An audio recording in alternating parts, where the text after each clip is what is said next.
小朋友打鼾很可爱，还是说它有什么不良的影响？可爱的同时啊，也要担心小朋友的生长跟发育。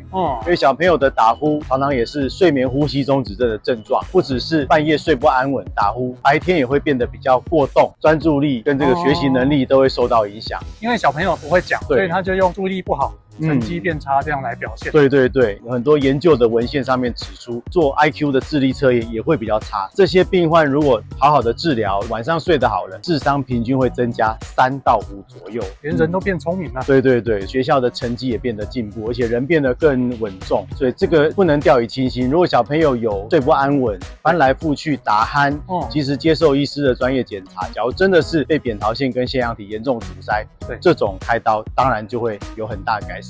好，我们谢谢蔡明照教授。谢谢大家。我没有打呼，我智商超级高。